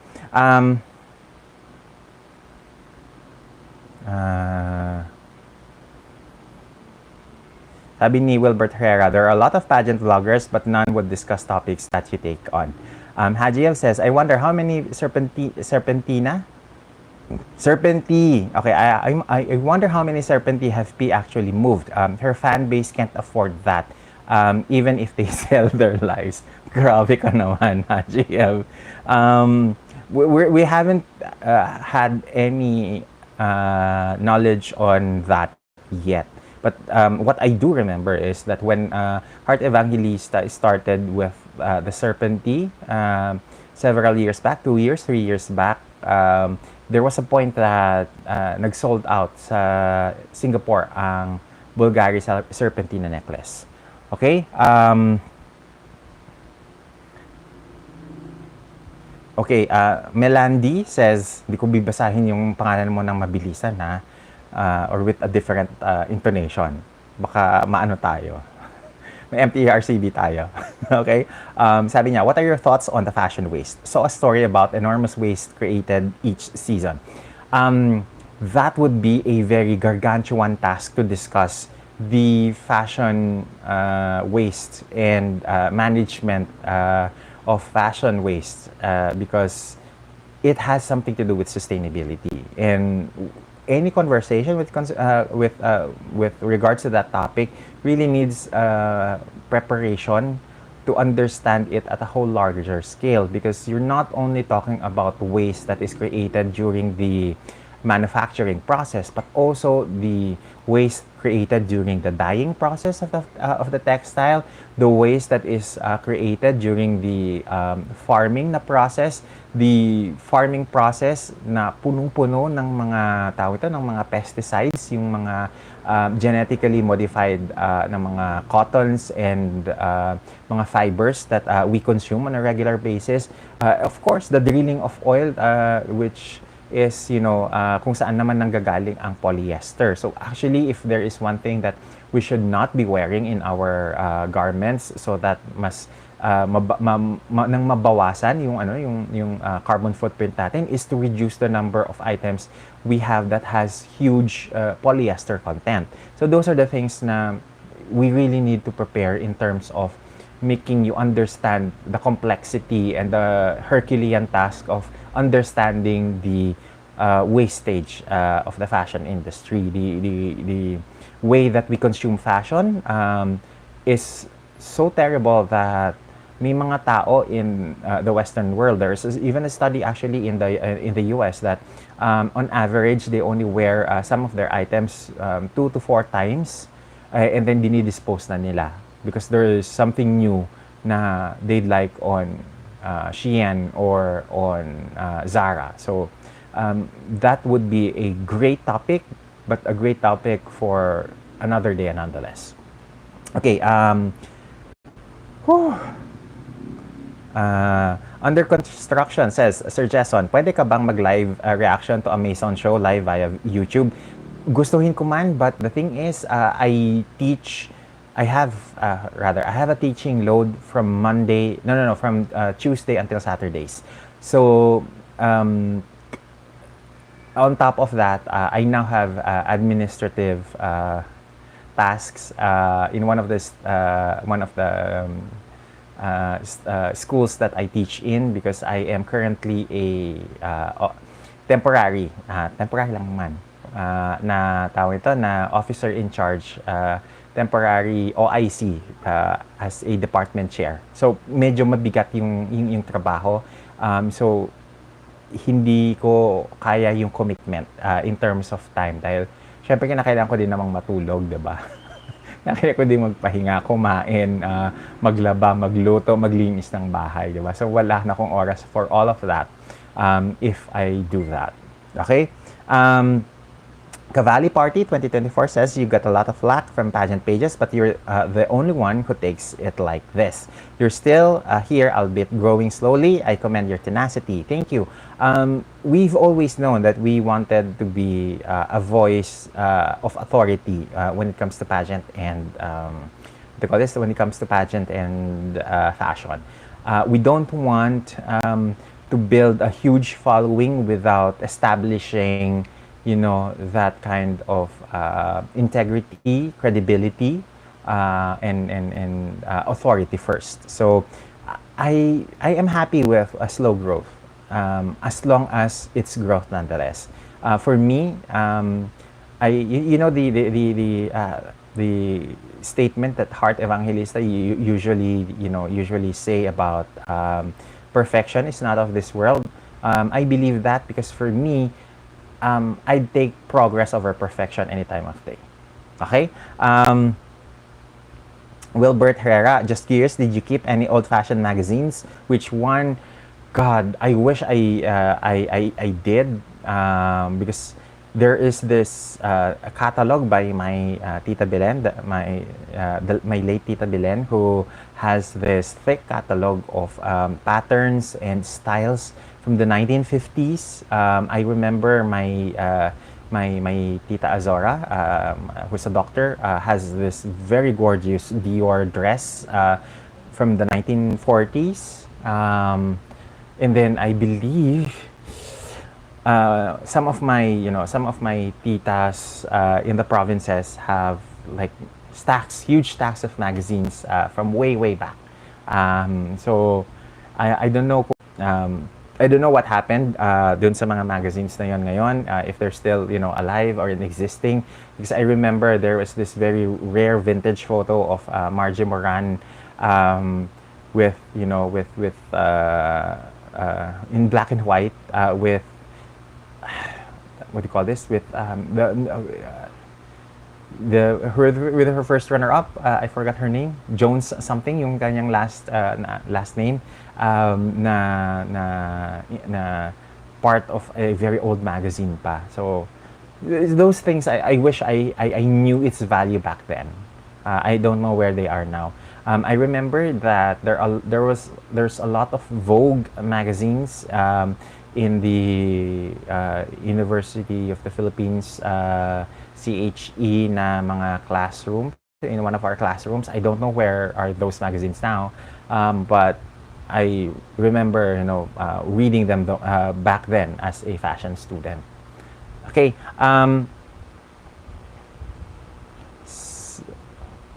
where are we? Let's skip na ha. Sabi ni under construction, sold out na po ba ang L'Oreal Paris Lipinipia? Wala lang, dito lang kasi nagkakasubukan how effective you are as an influencer.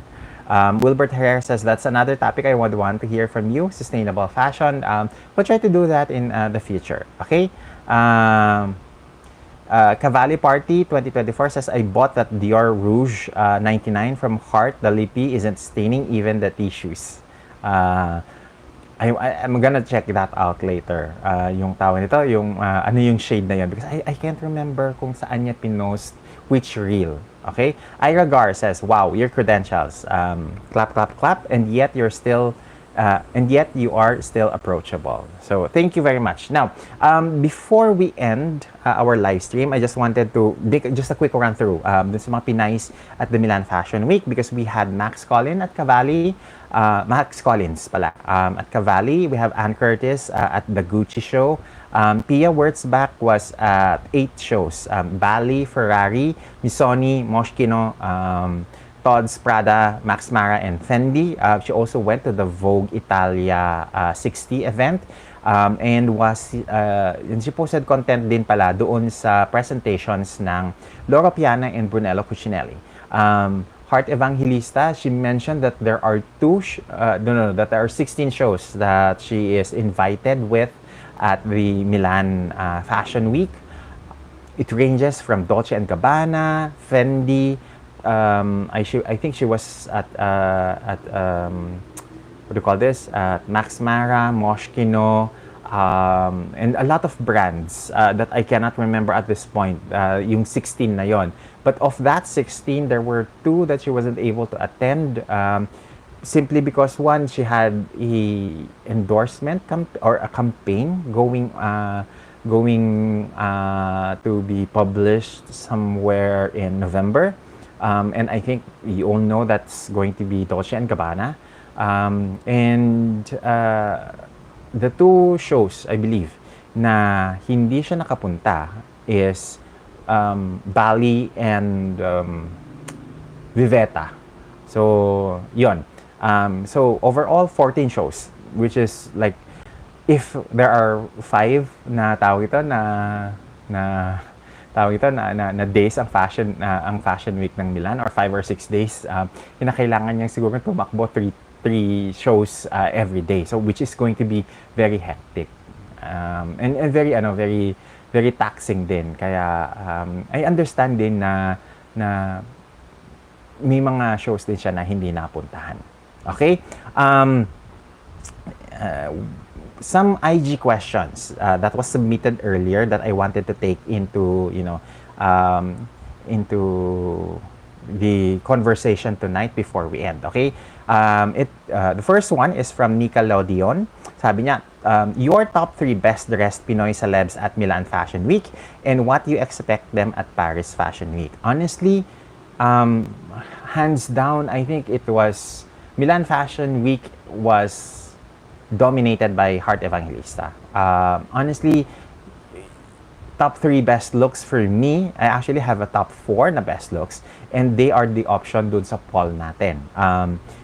For me, the number 1 in terms of looks would be Heart's Versace na all red na look that was elevated by the use of those,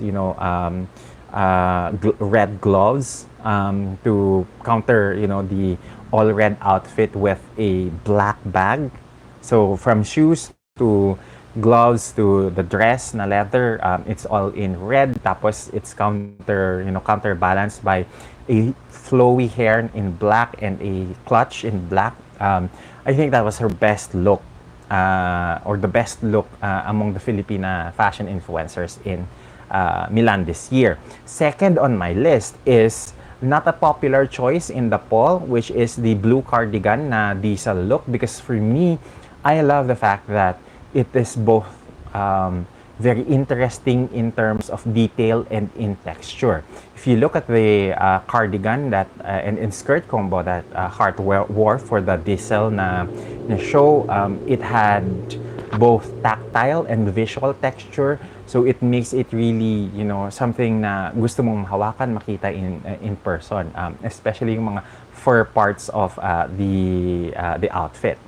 Number 3 for me is the Fendi na look that Heart wore, simply because that entire look was elevated with the use of the very trendy na leather lollipop na holder, at ang mahal nung lollipop holder na yon, because it retails at around 300 to 500 euros if I'm not mistaken. and may nag-calculate, I think if it's Heart Evangelista outfits on Instagram, that the cost of that lollipop holder would be around 36,000. So, I mean, honestly, it was maybe if I am a millionaire that na sumasahod ng 6 or 7 figures monthly, I'm gonna buy that. But come on, it is called a luxury simply because it's something that not everyone can afford. And then number 4 on my list would probably be the Dolce and Gabbana na look na all black. I love the fishnet na tawag ito na spectator veil on her face, and the beret that she wore. So I think that was the tawag ito, the accessories that really elevated the entire look. Okay?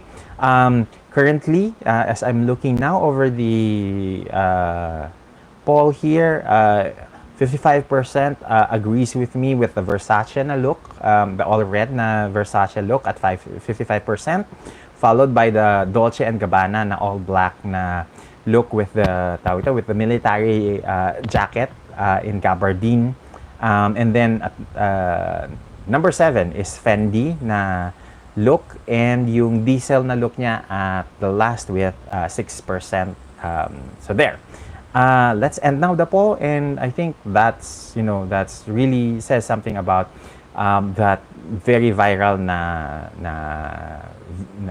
Versace na look. Okay, I think lahat naman tayo na in love, unanimous I think sa atin lahat na na that was a look, and the mere fact that it was worn by Anne Hathaway earlier in April, at hindi natakot si Hart to take on that kind of dress na ipasuot sa kanya ng Versace, and style it in such a way na she elevates it a little bit more with a glove, makes us confident that this girl knows her stuff, that Hart knows how to deal with these kinds of comparison, especially kung magkaroon sila ng side-by-side na who wore it better, because I think with the red gloves, Hart really elevated that entire get-up.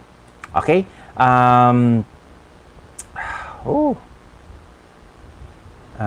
Morty pala says here, so 16 shows po in total ang pinuntahan ni Hart. Okay? If including the 2 shows na di nga niya napuntahan, it would be 18. Okay? So, thank you very much, Morty, under construction for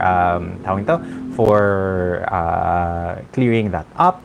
Wilbert Herrera, I just voted to see the results. Sorry na agad. Under construction says virtual hugs to all Harties here. Yes, because one of Hart's very vocal na supporter is mass reported by certain groups, kaya nawala yung kanyang kanyang account. I have also several other people who are telling me na yung kanilang account is minamass report, kaya ngayon either natanggal, na-suspend yung kanilang mga accounts, or hindi sila makapag-comment, or restricted yung kanilang ability to comment and share content, share yung mga yung mga reels or mga posts ni Hart. So kapit lang, malalagpasan nyo rin yan. Don't worry, because I think after all of this done, if you're able to convince and plead your case to Meta, may ibabalik din yung mga accounts ninyo. And I do hope that will happen soon. Okay? One last thing, I think there is a comment from, rather a question from P. Lychee saying, sa era ng social media, magkano po ang kayang kitain ng isang influencer? Investment to ROI talk. Okay, P. Lychee, I have not enough data on that, but what I can say is that some brand partnerships would, what do you call this? Would pay yung mga influencers ng 5% of their social media following. So, just calculate na lang how much is that. If you have like 14, 16 million, 5% nun, yun yung ibabayad sa'yo ng mga brands on average. So there are brands who does more, but they are not disclosing this figure kasi this is the influencer marketing na industry is highly unregulated. Okay? Oh my God, may mga sumunod pang mga comments. April says, Heart went to 16 shows, supposedly 18, but she missed 2 because of conflict with her shoot for Dolce & Gabbana na beauty campaign, which will be out in November. Can't wait for it. Ubusan ng savings na naman ito. Mel Alarcon says, Heart slay as always, so she can smooth lang. Helena Evonia says, thank you for sharing your knowledge regarding fashion. Naging interesting lang naman ang madla because of HE. Oh, yan. So thank you very much for everyone who joined in our live stream discussion this evening. Before we leave, please leave a like. Hit the thumbs up na button, and please do try to share our content to your friends and to your colleagues who are also interested in fashion and pageantry. So hindi na ako magpapaalam ng haba-haba. So thank you very much for everyone who joined in our live stream. I hope you join us in our next episode somewhere around siguro Saturday next week, kung kaya nating ibalik yung schedule natin sa regular programming. Okay? So thank you very much everyone. Hope you have a great weekend ahead and see you. Oh my God, Sunday na pala ngayon. I hope that you have a great week ahead, not weekend. And I hope to see you again soon. Bye everyone!